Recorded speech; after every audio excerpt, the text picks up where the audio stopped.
Alright folks, episode 1 of WTG filming. Quiet on the set, we are live in 5, 4, 3... Whoever you are, wherever you are, welcome to another episode of Who's That Graph? I'm your host Evan, and on today's episode, Atlantic cod fish catches in the mid-20th century. And trust me folks, you're gonna want to fish, stick around. COVID-19 isn't the first time that all Canada was trying to guess where a graph was headed, and in the 1980s, this one held the fate of all Newfoundland in its hands. So today I'm going to explain it in 5 minutes or less, and describe the story of the invention that made it possible, the mistake that let it soar, and in the end, how it all came crashing down. For hundreds of years, Little Passage and Beothuk indigenous communities had lived and fished off the coast of Newfoundland. But as European colonial powers were looking for new resources to exploit, the King of England paid this guy, John Cabot, to go and discover new lands. And so he did. He crossed the Atlantic Ocean and arrived here, off the coast of North America, where he discovered what indigenous communities had known for centuries.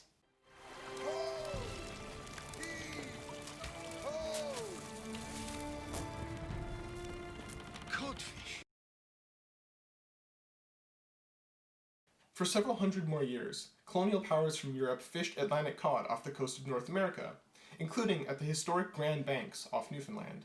Small fishing communities popped up all across the coast of Newfoundland as settlers from Europe arrived and forced the Beothuk off their traditional territory. These new communities are known for their culture, brightly colored buildings, and inshore fishery, and they prospered as the abundant fish kept coming in. For at least 500 years, everyone fishing cod had the same problem. What do you do with your fish once you've caught them? Because even though the catching was easy enough, there was only so much time before those fish went bad, and so you needed to return to shore and get them processed. But in 1953, this ship changed everything. Its secret, an onboard freezer, which allowed it to process and store fish at sea for far longer than any vessel that came before it. And in the 15 years after its launch, the annual catch of cod off the coast of North America tripled.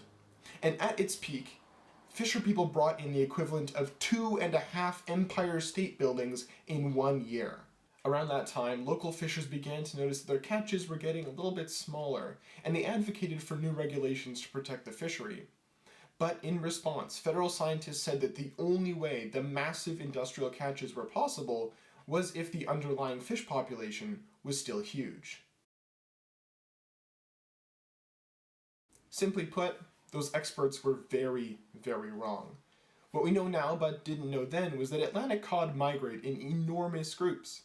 And so, even as the number of groups was getting smaller, their size wasn't changing.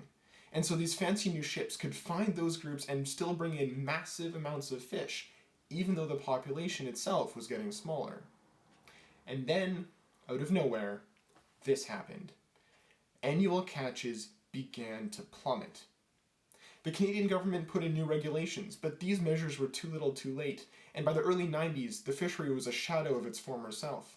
Finally, in 1992, John Crosbie announced a complete ban on Atlantic cod fishing. This situation is not our fault, Mr. Crosbie. This situation is not my fault either. No, it's the government's mismanagement. 6 generations down the line, passed down, and he's done nothing but S-H-I-T to us. On Canada Day in 1992, some 37,000 Atlantic Canadians lost their jobs overnight in the biggest industrial closure in Canadian history. And although the cod population may slowly be recovering some 30 years later, Atlantic Canada will never be the same. Those historic fishing communities are gone. Well, that was gloomy. Is this really what we picked for episode 1? I know.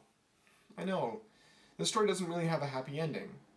And although there certainly are lessons to be learned here, and arguably even more people to blame, let's think about it this way. That wasn't the last time we saw a graph like that. And for better or for worse, we're going to get another chance to do the right thing when we see one again. And so until that time, thank you for watching. Stay safe and take care. I'll see you next time.